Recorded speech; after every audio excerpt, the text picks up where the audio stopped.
El videojuego, un medio que se caracteriza por incluir pases de batalla, islas y bailes. Este no, pero este sí. Fuera de bromas, el videojuego es un medio en el cual se pueden hacer múltiples cosas, desde jugar a un juego de cubos hasta jugar a Carro Robo Real Gangster Equipe, gracias al que esta industria prácticamente no tiene limitaciones, y es por ello que se pueden dar este tipo de cosas. Sin embargo, es un hecho que a pesar de lo antes mencionado, el videojuego siempre ha tenido constantes que hacen que un juego sea un juego, como por ejemplo un mundo abierto, un modo cooperativo y un modo campaña, el cual si eres aficionado de este mundillo sabrás que ha ido desapareciendo con el pasar del tiempo. Pero la pregunta es ¿por qué? Sino que en este video lo trataré de contestar, y para ello primero tenemos que revisar la evolución de la industria. Esta historia se remonta al año del caldo, o sea, 1958, año en el cual saldría Tennis for Two, una carcacha que en apariencia parecería parte del panel de algún avión, el cual tenía como único objetivo simular el tenis. Sin embargo, ahora tú me dirás, pero Sansur, ¿por qué diablos debería jugar con esta carcacha y no el deporte? A lo que yo te contesto, no tengo ni la menor idea. Sin embargo, lo que sí sé es que este videojuego lograba hacernos jugar gracias a un pequeñito sistema que, aunque no lo aparentara, era el gran responsable de mantenernos jugando, siendo este el sistema de puntuación, que jugaba con nuestro lado competitivo, el cual por obvias razones no deseaba perder. ¡No mames, el pinche techo también! Y por lo tanto las horas de juego estaban aseguradas, y con esto el gaming dio su primer paso, el cual fue encontrar una fórmula, la cual se basaba en mantener al usuario entretenido con la idea de superarse a sí mismo, asociando una actividad sencilla como por ejemplo hacer cola sin aburrirte, el cual provocara que el jugador se sintiera familiarizado, en el caso de Tennis for Two, el propio tenis, para de esta manera mantenernos entretenidos, siendo que de esta receta se pueden ver las obras más icónicas de la industria, como Pac-Man, Donkey Kong y Super Mario Bros. Producciones las cuales por su concepto tan fácil de entender y su sistema de puntuación eran fácilmente adictivas. Sin embargo, había un problema, y es que una vez te lograbas superar, el juego no daba para más, lo que se traducía en olvidarte del juego. Por tanto, la industria se vio en la obligación de innovar, incluyendo un elemento más a la fórmula, el cual fue la historia. Una pieza que aseguraba el mantenerte en la memoria colectiva, y es por ello que las obras antes mencionadas son tan recordadas. Sin embargo, con el pasar del tiempo, los desarrolladores se dieron cuenta de que este elemento era el futuro del gaming, y es por eso que gente como Eiji Aonuma basarían sus juegos en esto, ya que, por si no lo sabes, este personaje es el creador de una saga muy modesta que solo de casualidad quizás conozcas, siendo esta The Legend of Zelda.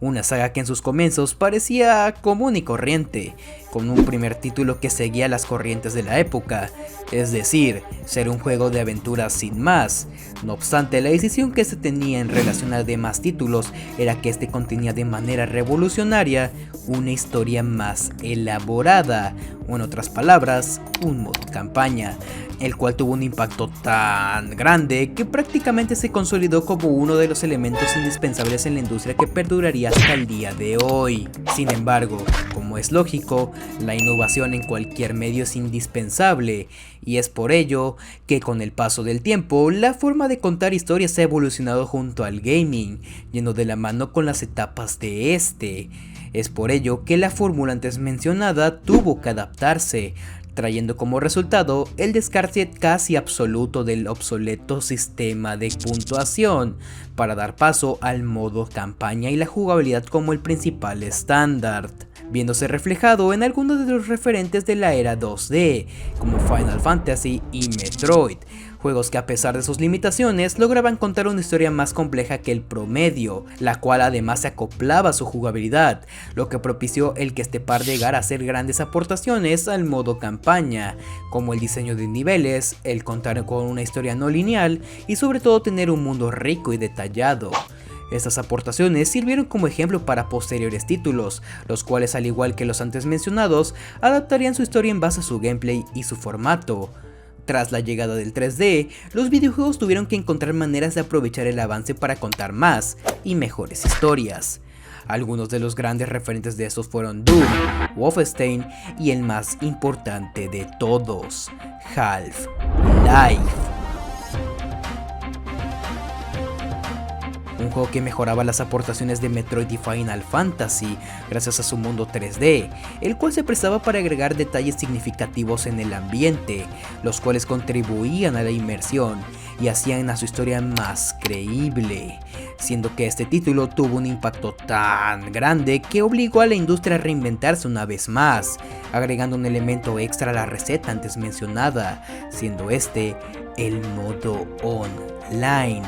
Un modo que, si bien ya había sido introducido por Habitat en 1986, Half-Life se encargó de convertirlo en un estándar que cambiaría para siempre la forma de crear videojuegos. Desde entonces, el modo online se incluyó como un extra, pero nunca como un protagonista, manteniendo la historia como el epicentro del título, pero agregando al modo online como ese incentivo que te motivaría a seguir jugando, siendo que a partir de esta reinvención de la industria, grandes sagas surgirían o se renovarían, como Halo, Call of Duty, GTA 4, GTA 5 y un larguísimo etcétera. Sagas que, además de ser muy buenas, compartían el hecho de ser súper lucrativas, gracias al agregado antes mencionado, viéndose reflejado en el gran boom que dio el medio en los años 2000, el cual atrajo a muchísimos jugadores, lo que se traduce en más dinero para este ámbito, lo que en teoría significa más y mejores títulos. Sin embargo, a pesar de que en apariencia todo era color de rosa, la verdad es que este boom trajo a su vez un problema gravísimo a la industria, que hasta el día de hoy es una constante: la sobreproducción de videojuegos. Y es que las empresas, al darse cuenta del dineral que significaba una sola entrega con la fórmula antes mencionada, por supuesto que querrían replicarla lo más rápido posible, si no vean el fajonal que recaudó GTA V o Minecraft. Y es por ello que, conforme fue pasando el tiempo, el volumen de juegos fue aumentando, pero su calidad disminuyendo, tanto así que secuelas de sagas famosas prácticamente lo único novedoso que tenían era su título, ya que ni su jugabilidad, gráficos o ambientación estaban lo suficientemente pulidos y bien pensados como para considerarlos como un juego nuevo, siendo que el elemento más afectado por este fenómeno fue, sin lugar a dudas, el modo campaña, el cual, a pesar de ser el estandarte de la industria durante muchísimos años, también fue responsable de, entre comillas, retrasarla, gracias al tiempo y dinero que se invertía en crearlo. Y es por ello que no es sorpresa que las empresas, al aumentar el volumen de títulos por año, tuvieran que recortar muy drásticamente el tiempo de desarrollo,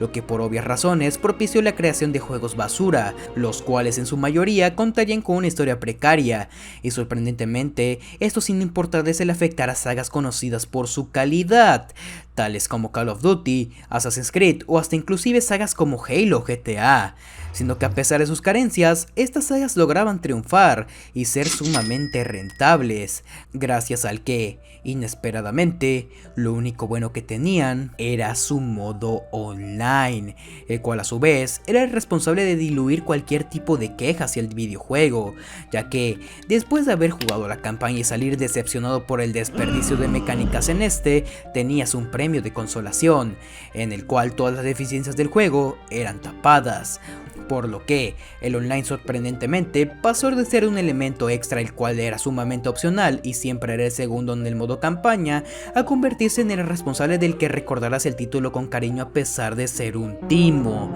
Y esto las empresas lo sabían, y es por ello que la sobreproducción de videojuegos se dio, ya que, como la mayoría ya sabrá, el online es un modo el cual depende de contenido constante, pero la cosa está en que este, por aquellos años, no era para nada lo que es hoy, y para agregar contenido era necesario sacar un juego nuevo, por más mediocre que fuera, y es por ello que múltiples sagas que dependían casi enteramente de su modo online adoptaron este modelo de negocio, con ejemplos como Call of Duty, Battlefield o FIFA, los cuales, a pesar de sus carencias, eran súper lucrativas. No obstante, estas podían serlo aún más, pero solo con una condición: siendo esta el eliminar ese elemento que tanto los retrasaba, el modo campaña. Un elemento que, como ya dije, con el transcurrir de los años se convirtió en una carga gracias a lo tardado y costoso que era realizarlo, además de no ser tan rentable como un juego con el modelo de negocio antes mencionado. Y para demostrarlo tan solo tienen que ver esta imagen, en la cual se puede ver perfectamente cómo Rockstar pasó de sacar varios juegos con modos campañas excelentes a sacar gradualmente cada vez menos, gracias a lo laborioso que se convirtió el crear juegos de esta categoría, llegando al punto de tardar más de 10 años entre secuelas de sus títulos más famosos, si no es que más. Así es, te estoy viendo a ti, GTA 6.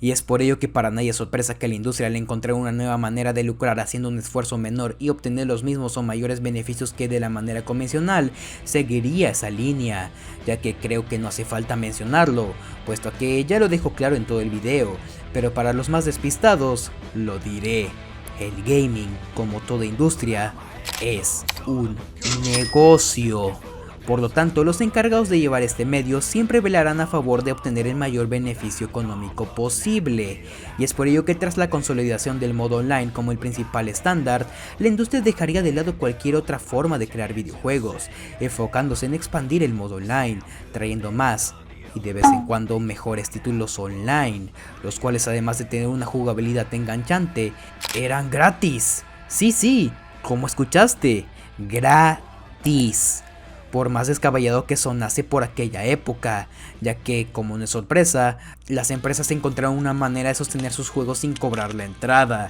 esto mediante las microtransacciones, gracias a reemplazar el tener que hacer un juego elaborado a tan solo hacer una reskin para mantener a la gente entretenida.